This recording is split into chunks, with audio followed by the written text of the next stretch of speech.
Hello everyone, welcome back to Neeraja foods. ఈ వీడియోలో మనము వెండి మిరపకాయలతోని కొబ్బరి పచ్చడిని, పచ్చి కొబ్బరి పచ్చడిని ఎలా చేసుకోవాలో ఈరోజు చూద్దాము. దీనికి మనము ఇంట్లో పూజలు చేసినప్పుడు మిగిలిపోయిన వాటిని కానీ, మనం కొబ్బరి పచ్చడి చేసుకోవాలన్నప్పుడు కొబ్బరి ముక్కలను తీసుకొని వాటిని సన్నగా కట్ చేసి పక్కన పెట్టుకోవాలి. దానికోసము మనము ఇక్కడ పోపుని ప్రిపేర్ చేయాలి.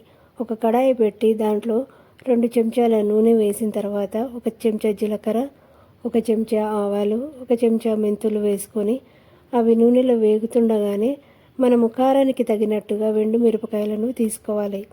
ఇక్కడ నేను 10 వెండి మిరపకాయలను తీసుకున్నాను. వెండి మిరపకాయలను కూడా ఆ నూనెలో వేసి కొంచెం వేయించి దాంట్లోనే చిన్న నిమ్మకాయ సైజ్ అంతా చింతపండును కూడా వేసి రుచికి తగినట్టు ఉప్పును, 1 చెంచా పసుపును వేసి బాగా వేయించాలి. వేయించిన తర్వాత ఈ పోపుని చల్లార్చడానికి పక్కన పెట్టుకోవాలి. ఈ పోపు చల్లారేంత వరకు మనము ఒక మిక్సీ జార్ తీసుకొని ముందుగా కట్ చేసి పెట్టుకున్న కొబ్బరి ముక్కలు అన్నిటిని వేసి ఒకసారి మిక్సీ పట్టుకోవాలి.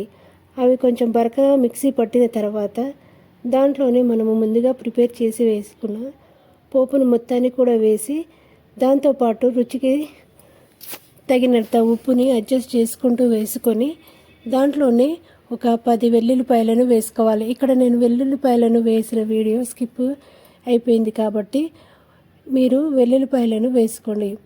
వేసుకున్న తర్వాత మిక్సీ పట్టుకోవాలి. మీకు కావాలంటే మెత్తగా పట్టుకోవచ్చు, లేదా ఇక్కడ చూపిస్తున్న విధంగా కొంచెం బరకగా మిక్సీ పట్టుకోండి.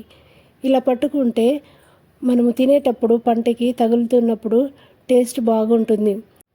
ఈ కొబ్బరి పచ్చడి మనము టిఫిన్లోకి, అన్నంలోకి, దేంట్లోకైనా కూడా మనము దీన్ని తీసుకోవచ్చు.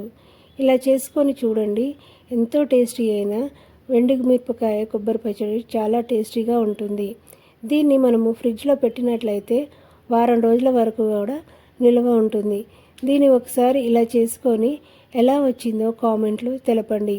నా వీడియోస్ కనుక మీకు నచ్చినట్లయితే లైక్ చేసి, షేర్ చేసి, కామెంట్ చేయండి. మరిన్ని కొత్త వీడియోస్తో మళ్ళీ కలుద్దాం. Thank you for watching.